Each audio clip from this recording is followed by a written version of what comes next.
All right, what's up, everybody? Welcome back to another episode of Greetings from the Garden State, powered by the New Jersey Lottery. I'm your host, Mike Hamm. We are here in Atlantic City, New Jersey. We're back a year later almost. We're at Angeloni's Club Madrid with Julia Vane. Julia, welcome to the show. Hi, thank you for having me. Absolutely. So this place is really cool. Thank you. And yeah, just like I was walking around while we were getting all set up and everything, and it's crazy. Like, you guys did a really great job. Thank you. We had a redesign team based out of Philadelphia who did a fantastic job of working with us on creating this incredible space. And they really got the vision that we were going for. Yeah. So I'm very excited about that. For sure. So let's learn a little bit about you first, because I feel like that has now become like the tagline almost of this place. Like, who the fuck is Julia Vane, basically? But so we met last year when we did the episode at Tony's Baltimore Grill, which was great. And then, you know, as we've been following the whole process of this, but let's talk about you a little bit. You're Jersey born and raised? So I'm born and raised in South Jersey. I'm local. I grew up offshore in Northfield, but I've lived in Ventnor Heights for the past 6 or 7 years. I've been working in the industry in Atlantic City since I was 18. Yeah. My first job in Atlantic City was at Bungalow Beach Bar that I worked at for a few years. And that really threw me into the fire with fast-paced, high-volume hospitality. And I had some really great mentors there. Justin and Patty are fantastic, and I thank them heavily for where I am today. And then from there, you know, I worked at a couple different places, eventually finding my home at Chefola's for the past 5 years, which really made me fall in love with Italian food and like traditional Atlantic City. Yeah. And then I made my way to Tony's, and from there, here I am. Yeah. So, like, one of the things that I think is interesting about you in particular is just all the extra stuff. You know, like we did Christmas in July last night, the Sopranos brunches, but I feel like those have basically kind of like made you famous to a degree, like put you on the map in certain, like outside of Atlantic City, but just across the state, across, you know, this region and all that kind of stuff. So, like, what were the impetuses? Like, how did that how did that start? So, it's kind of a funny story. I applied to work at Tony's Baltimore Grill as a bartender because George, who worked there forever, was retiring, and he was like, "You're the only person I want to take my spot." I sat at this bar every Saturday for like hours before I went to work. And I applied to Tony's, and the owner was basically like, "No, like, what are you doing here, girl? Like, this isn't for you." I don't know if you know anything about this. He's place, like, "You're too, no, we're not doing this." And I was like, "No, please, like, I promise you." And we argued back and forth for a good hour, and he was like, "Fine, I'll hire you."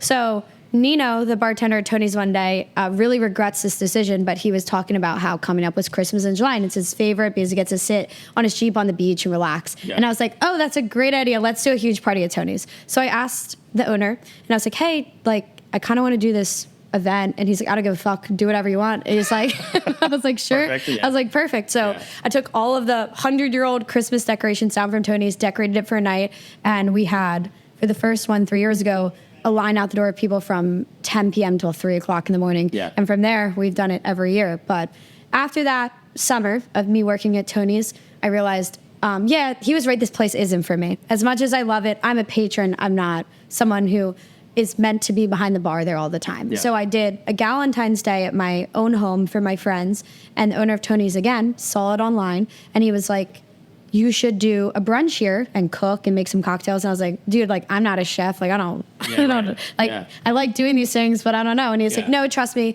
I don't care about the money. And in quotes, I would buy a restaurant with you, Jules." And I was like, "Fine, let's do it." So we did Jules X TBG about 2.5, 3 years ago. And it sold out for like 40 people, the bar side of Tony's.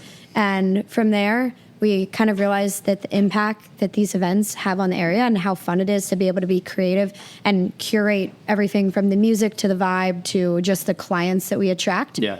And then we did a collab with our friends Alibi Gin and Down Beach Native. We did another Christmas party. We did Cowboy Bar. And then the Sopranos is what I really think tied it all together for us. We're like, how the fuck do we top any of this? Yeah. So me and the owner of Tony's sat down and we're like, all right, how do we top this? And we said, Sopranos brunch, duh. So we hit up a couple people. We had our friend Candy, who's a dancer, come and do the bot. With last night for like the whole night. She's the awesome, absolute best. Yeah. So she came and did the whole bada bing spiel. We had Agent Harris come, and we had such a fucking fun time making those cocktails and drinks. And that event sold out in about 3 minutes for 120 people. Yeah. So after that happened, we were like, how the fuck do we top that? Sure. And then we opened this restaurant, and I think we might have topped it. Yeah, I feel like opening an entire new restaurant does top just like an event and whatever. But the other thing that I think is interesting too, because, you know, we're talking about like an event, and that's one thing to kind of put on a good party, basically, but also at the same time, just like the details and the like the drinks and what the food, you know, the different food stuff that you're going to offer for those types of events too. So like, where's that coming from? Like, are you just like sitting at your home just making cocktails and trying stuff out, or? Yeah, so I mean, it's fun. I love making drinks, obviously. And when we get to do a theme, such as like Christmas in July, it's tiki cocktails. I get to really go outside of the comfort zone of drinks that I would be not able to execute for volume every single day in a restaurant. So I can just fuck around like and do a coconut Negroni, and I just think about something that's fun in season and what I want to do, and I just kind of run with it. And I get a lot of inspiration for the names from like bands and songs that I like, and I kind of just put it together there, and it ends up making sense, sort of. Yeah. So yesterday, one of the bartenders from here, actually, Carl and Jesse, who also works at Tony's, they both worked the event with me last night, and me and Carl were shucking coconuts on Atlantic Avenue at 4 o'clock in the afternoon with hammers. So if that's not an Atlantic City Atlantic City right there. Yeah. But from there, so basically when we pick an event and I sit down and think about what drinks I want to do, I really think about what's the theme of the event, what produce is in season, and what I haven't done yet, because we haven't repeated any cocktails yet. So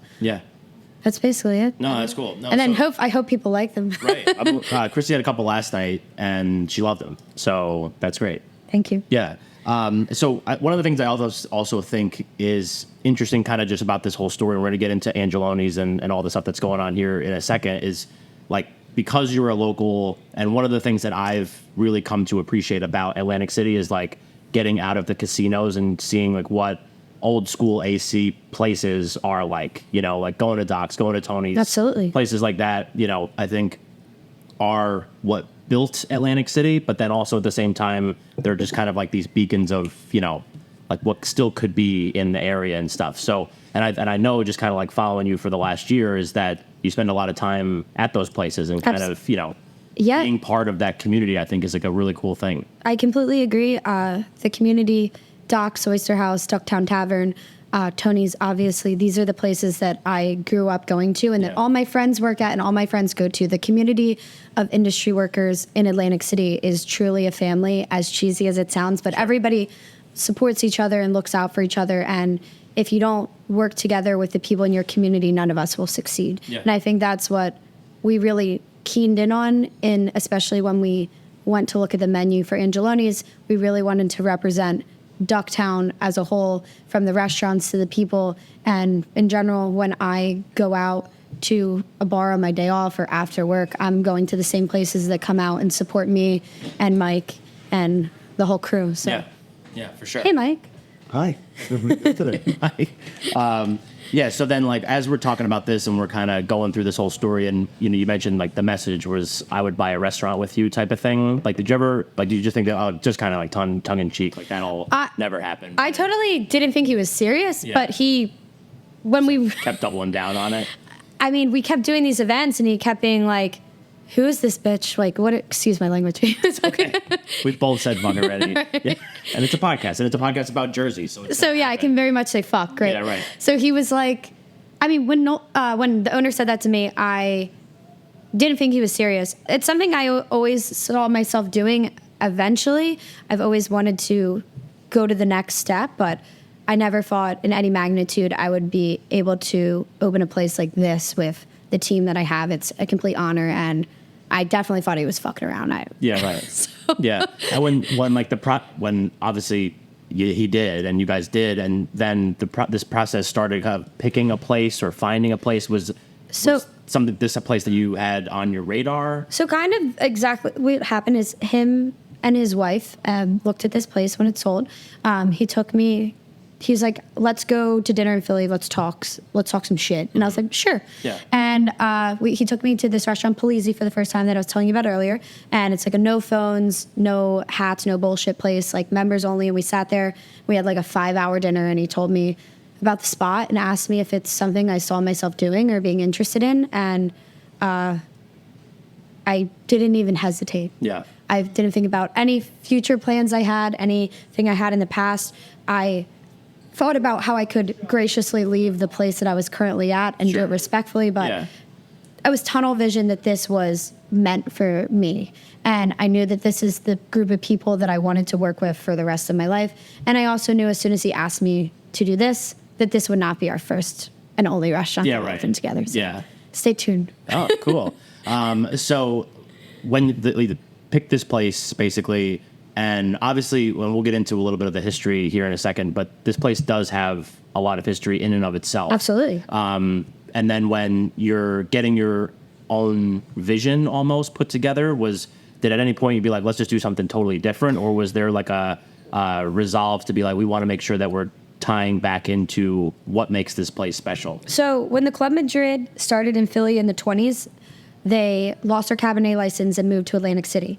This building before Alan and his father bought it was Club Madrid, which was the super sexy bar that was doing burlesque and all this crazy shit. And when Alan and his dad bought it in the 80s and turned it over to Angeloni's, it was this awesome old school Italian spot that really brought the neighborhood together. So when we purchased it, we really thought we were just going to lock and key, fix a couple of things, and reopen Angeloni's. Yeah. But when we started doing some digging and renovation, we found the original floors and the ceiling from the Club Madrid. We found old postcards, and it was kind of just a time capsule that we opened. So we decided that we wanted to operate a place that was as if when Alan and his father bought it in the 80s, they kept it the Club Madrid. Yeah. So we wanted to do everything we could to honor Alan and his family and the legacy they built over the past 40 years, but also honoring what this place was before them and what this place will hopefully be for another 100 years in the Ducktown community. Yeah. You know, we're talking about all these things, and you find all this history to it. So when they sold Angeloni's, what's the time frame between, I guess, like, you guys buying it? How long was it open for as Angeloni's, and then... It was open from Angeloni's. I have the correct date written down. Yeah, sure. Alan and his father bought it in 1981, and it operated till 2023. They closed like little bit after COVID. And we were closed for like a year before we reopened it, a little bit more because of some, everything you run into along trying to open a restaurant. Everyone has a plan, and then it just doesn't go that way. So we were closed for like a year and some change before we opened the space, and we reopened it mid-June. Yeah. So it's been open for about a month. Cool. Pretty crazy. And how's it been going? Good, right? It's been a pretty good month. Yeah.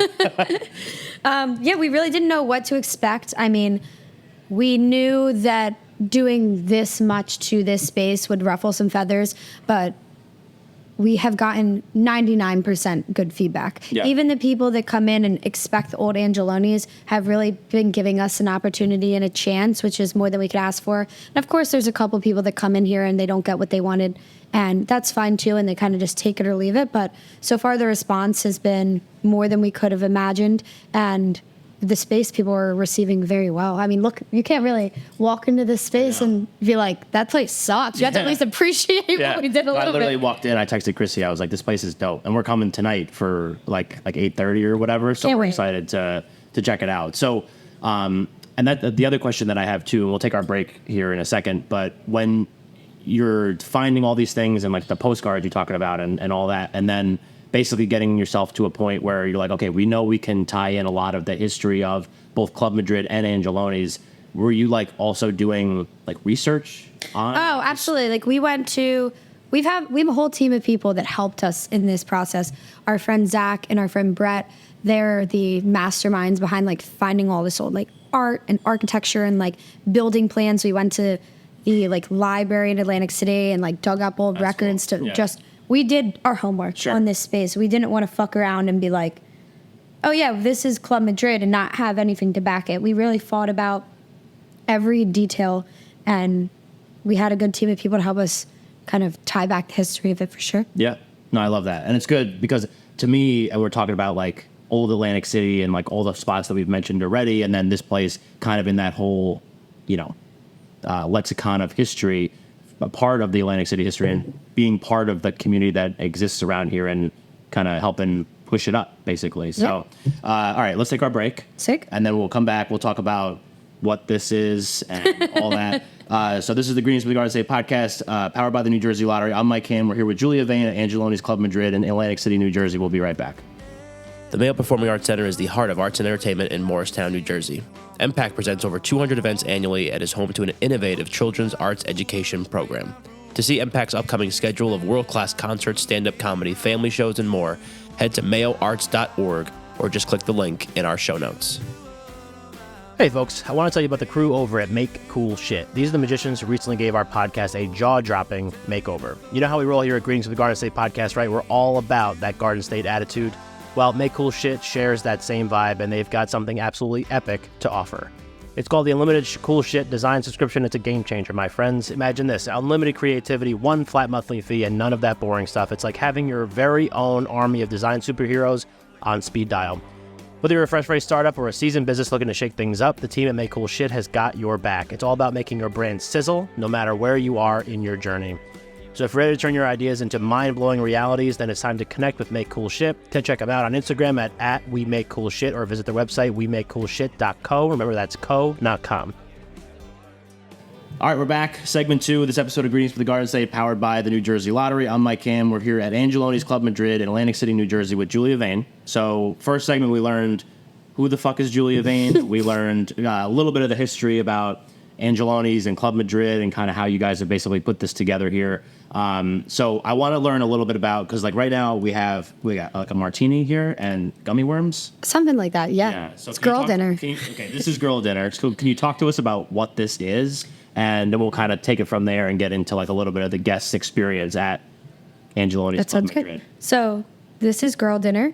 If anybody knows who I am, what I typically end up eating, as well as most of my gal pals in this area after a long night's work, is a Alibi Gin dirty martini with blue cheese stuffed olives and some sort of trash candy. So I was like, we have to put this on the menu somehow. Yeah. So girl dinner is iconic. It is a dirty Alibi martini with olive juice from Casteltrano olives imported from Italy. So it's this like insanely smooth olive juice, hand-stuffed olives that we use gorgonzola actually instead of blue cheese, so it's a little bit more mild. Yeah. And then of course our sour trolleys gummy worms. Yeah. And it's pretty damn good. So yeah.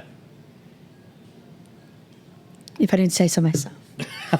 So I think that's like a pretty good starting point of like what, because I mean I don't know yet, because I haven't dined here or drank here yet. But all the stuff that I see, like the 40 of High Life in the ice bucket, or we like to be a little cheeky. Like one of them has like a cigarette on it. I feel like, right? Is that right, or is that like a joke? No, it's true. Okay.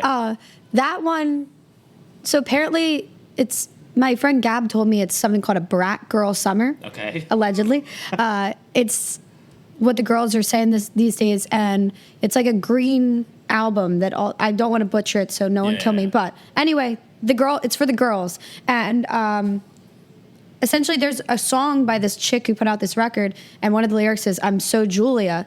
So I felt like I needed to make a green drink with a marble red. Yeah. And serve with a side of gummy worms, because that's so Julia Vane.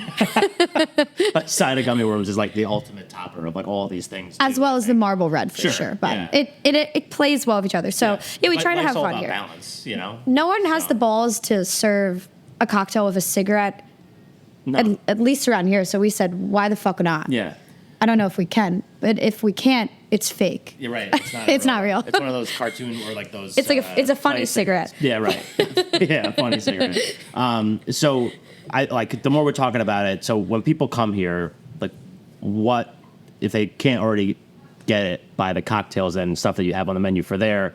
Like, talk to me a little bit about what it is. Like you have the dining room here. There's the couple bars outside. Yes. So like, what are people coming here for? When you walk in, we have the original bar that we restored from Angeloni. So that's the original bar when you walk in. Cool. My friend Ian, he built us the beautiful sconces and the chandeliers above the bar. He did a fantastic job, as well as all of the shelving that holds our vintage TV and everything like that. And so that's if you're looking for like an old school neighborhood, Atlantic City, you can walk into that bar and just feel like you're home. It feels like Tony's almost. Yeah. In a way it does. In a way it does. Yeah. You can we have little cocktail seating that you can sit around that bar as well. And then if you walk through, we have the super sexy cocktail lounge with the red chandelier and the neon. And that we wanted to give people a space, because before when you would come here, there would be dining room clients and there'd be bar clients. And if it's a Friday night and the bar is full, like you want to go sit like with your boy and like have like a romantic dinner at a table or something, like no, not everybody wants to do that. So we decided to say, fuck it, full send cocktail lounge, which there isn't really a lot of them anymore around here, especially in this area. Like we wanted to make a place so if the bar is full and you don't want to sit down and have dinner, you can sit down and have a cocktail or eat and just relax. So we have the cocktail lounge, and then we have where we're sitting is our dining room, and then it leads to our private dining room, which we seat about 15 people. So we try to have a place for everyone. But what we've come to realize is people start at that bar, and then they're like, okay, like let me get a drink to get me going. I'm going to do apps in the cocktail lounge, and then they move to have dinner in the dining room because they want all three experiences, and it's super cool. And so and I'm assuming like each kind of ties back into like an Angeloni's or a Club Madrid. Absolutely. I feel like this most likely is probably the Club Madrid. So this one is very much so Angeloni. So the wall paneling that you see there is original. Oh, wow. We had this fantastic dude replicate it all over the dining room, as well as the millwork. And this is kind of reminiscent. So before, Angeloni's dining room was over there, but we wanted to give it its own little life. Because in the 80s, before when they had the dining room, like no one had their cell phone, no one had their hat. So in here, there's no phones, no coats. You kind of just come in and you live in the moment and have a dinner with your friends or your family. And then let's talk about the food too. Because obviously there's more than just gummy bears, or excuse me, gummy worms on the menu. So like, what's the food like? Is it like kind of harkening back to like the Italian red sauce type deal? So with the food, there are a lot of places in the area, including our own Tony's Baltimore Grill, that you can get red sauce and veal par. And we love all of that. We didn't want to compete with areas we could never do it better than. So when we made this menu, we wanted it to be super sexy, light, and like portions that made you still want to have a good night afterwards. We've all been to dinner and eaten, and we haven't been able to get up. So we have all of our pasta is fresh. It's made in-house. We have Rando made us rosemary focaccia. We have warm olives, a lot of aperitivo snacks. So the section of the menu follows with aperitivos, which are nice little bites. We have aperitivo hour Thursday, Friday, Saturday, and Sunday from 4 to 6. And with every alcoholic beverage, you get a free snack. And then it moves on to our hot starters. My favorite thing on the menu is our hot cherry bruschetta served with a lemon yogurt. And it's fabulous. If anybody comes here, you should really try it. You won't regret it. And then we move on to our fresh pastas. We have 6 fresh pasta dishes on the menus, as well as our mains. We do a chicken pomodoro, and it's very spicy. And I feel like a lot of places, when you get something spicy, it's like, you're like, this isn't spicy. But it's spicy. It's spicy, and everything that is spicy on our menu has an S for sexy, not spicy. And then from there, so, I mean, there's a little bit something for everybody. As far as what Angeloni's used to serve back in the day, we didn't keep any of the exact recipes. We took dishes that they had and gave it our own spin, because even if we had Alan back in the kitchen himself cooking, people would still say we fucked it up. We have plans in the future to bring back some dishes like the crab cakes. We actually had Diane, who makes the crab cakes, come today and make them for us to serve this weekend on special. So you might be able to try some tonight. And we're working our way into that now that we got our feet underground. But this is our opening menu that is room for expansion. But you can expect, if you eat here, fresh pasta, thoughtful snacks, and some sexy, spicy food. Let's also talk about, and you had mentioned off mic about just like the values of this place as well as Tony's. And I made sure I told the owner last night, because that was the first time I ever met him in person. Really? And I told him when we were walking out, so you can imagine how many times I told him how much I love him. After being boozed up because of such a lot. I was like, I love you, man. You guys do such a great job. But I mean, I remember a few months ago, like I put up a post because I just like watched this whole interaction with. I remember seeing Tony, it. Yeah. And, like I just watched this whole thing, and I was like, this place. That's what makes Tony's special. But obviously, like that trickles in over here as well, because it's the same people, kind of running it. So talk to me about like the values of this place and kind of how, and being part of this community and all that. So first things first, our staff always comes first. The only core values that we look for are honesty, trust, being welcoming, and caring about Atlantic City. How well you are at your job comes second to our core values. We obviously always appreciate the customer, and they're always right if they're kind. If you're not kind to our staff, we would just respectfully ask you to exit. You're right. So that's pretty important to us. And what we hope our guests connect with from what we're trying to do is they get the history behind these walls.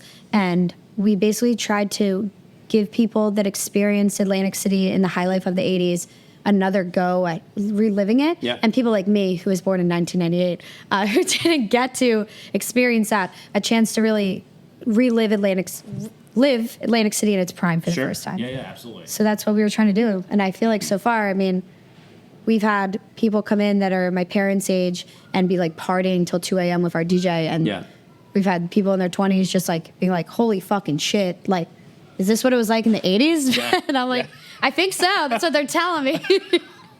And then, like, when you're working on all these things, like, do you have more, especially, like, kind of in mind for this space, like, more stuff you want to do?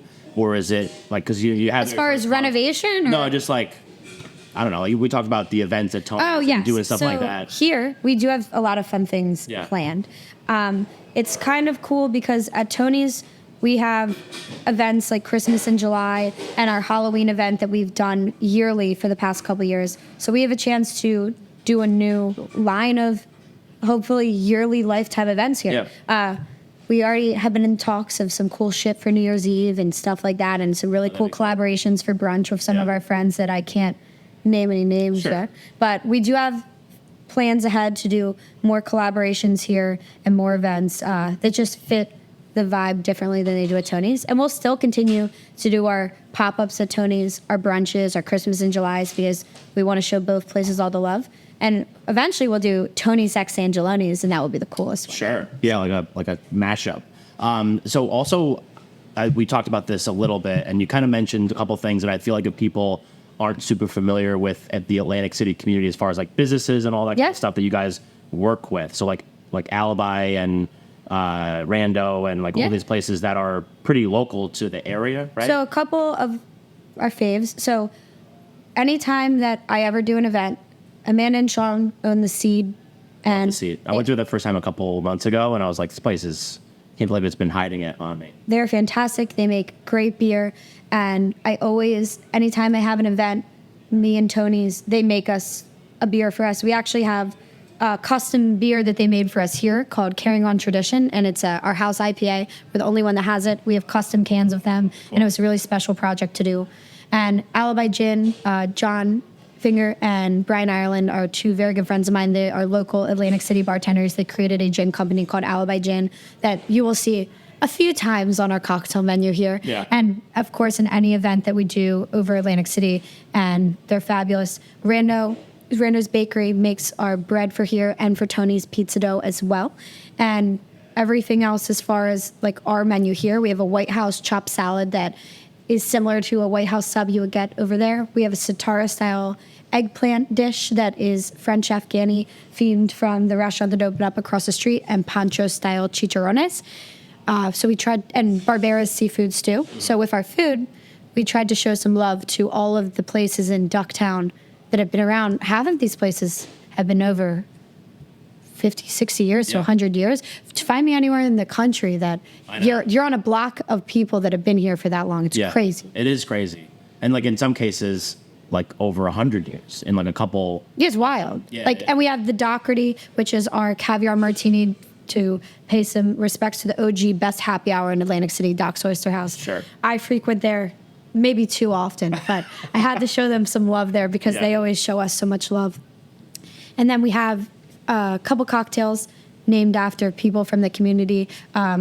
Johnny X, his father, was someone who really made an impact on Ducktown, rest in peace. And we have a nice mezcal Negroni named after him, and a few other things like that where we just tried to show some love there. So it was a really special thing when creating the cocktail menu to be able to honor these people that really gave Atlantic City the life that it is. Yeah, and I think like I would imagine like the community that exists here, like you're talking about like other restaurants, like people can eat here or they could eat at we want them to. You know, like they could eat wherever. Of course. But I think it's like almost, you know, like a sign of respect, like you said, but also I feel like the people that are in this community that are making the community itself work, it's like the rising tides thing. Like if you guys are doing well, everybody else is doing well. Absolutely. I mean? And I think that's a big thing. And I think with us opening here, we've had people, they come from Docks and they're like, the bartender sent us over to Angeloni's to check it out. Yeah. And then, of course, like when people are leaving my bar at midnight, I'm like, you better go to Docktown for your nightcap.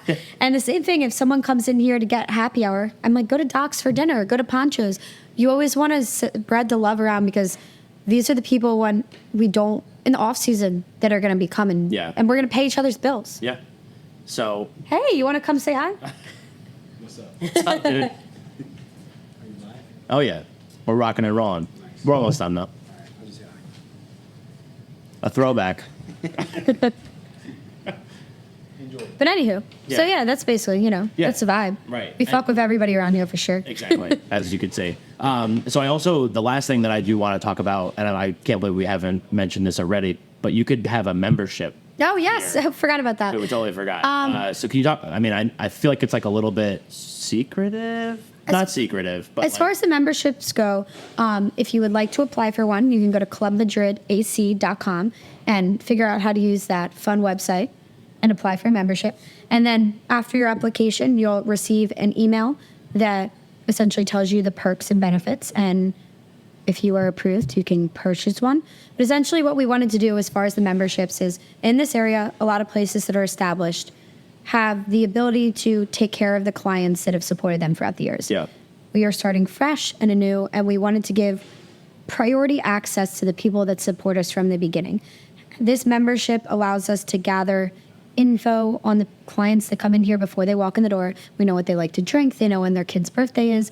We know if they're bar clients, dining room clients. If we know someone is non-alcoholic, we want to send them out a mocktail or a Peroni Zero, and we know what kind of snacks they like or allergies. So it's a way for us to just really make the experience special for the people that went out of their way to want to be a part of what we're doing. Yeah. And essentially the membership, you get a monthly credit. There's some additional perks, and we have 2 tiers. And the main difference between the 2 tiers is able to reserve a bar seat with a higher tiered membership and you get a higher monthly credit. And the rest I can't really say. Sure. Because that's if you know, you know. Yeah, if you know, you know. I love that. And that's what I think that makes this place cool. And I think that's a really good indicator of how much thought went into this, not just on the space, but on the drinks or on the food or whatever, or just like naming stuff after some of like the legendary places and people around the area, but also just in a sense of like, like that exclusivity kind of thing and try to. It's cool to be exclusive without being non-inclusive. Yeah. Because anybody can come here. We are not a members only club. We just give priority access to the people that. Yeah, a little extra love. A little extra love. And we love everybody equally as long as you're nice to us. Exactly. And our members, we have this lovely limo out front that has some fun perks to it too. So I saw it. I parked right behind it. So we'll check that out later. yeah, cool. Okay, so people have been listening to this. They're like, I got to get down there. I got to. Sure, yeah. Where would you send them to go do that? Socials, website, that kind of stuff? I would say to follow us on Instagram at Angeloni's Club Madrid. And as of now, we only take reservations for the dining room for non-members. So you can inquire there. We do not have a listed phone number. As far as anything else, just pull up. We're walk-in, first come, first serve. Yeah. And we don't have the menu online for a reason. We gave you a little sneak peek of what's on there, but it's in the 80s, there was no websites. You just had to pull up if you wanted to see what was good. Yeah. So pull up. Sweet. Sick. Love it. So we'll make sure we put those in the show notes. People just go click them, check it out, come down, Awesome. see it. Yeah, this has been great. I was really excited to come check the place out. I told you that. I remember when it might have been like maybe one of the first few days that you guys were open. Yes. The guy, is it TJ that runs Escape Plans? Yes, he's awesome. We love Escape He Plans. came through and was like, I messaged him because I saw he was here and I was like, oh my God, that looks so cool. And I also saw you were talking about the beer label, and I like collect them. I pull them off the can. Oh, I have to give you one. Put them in a book. That's and, sick. I was like, I need that because it like looks so cool. It's like would be a nice addition to what We'll we get got. you one for sure. But he said that he was like, this place, they did such a good job, like every detail, every whatever, and we're pumped for later. So, Come you. yeah. So we'll put the links to the show notes. People just go click it, check it out, come down, have a drink, have some food, whatever. We'll also put greetingsfromthegardensstate.com in the show notes as well, so you can go click our website, check out all of our episodes that we've kind of gone through this year, because we're crushing it and we continue to crush it. So Love it. thank you so much for having me. Thank you for having me, sir. Yes, thank you. This has been the Greetings from the Garden State podcast, powered by the New Jersey Lottery. I'm Mike Ham. She was Julia Vane. We're at Angeloni's Club Madrid in Atlantic City, New Jersey. Thanks for listening, and we'll catch you next time. Bye.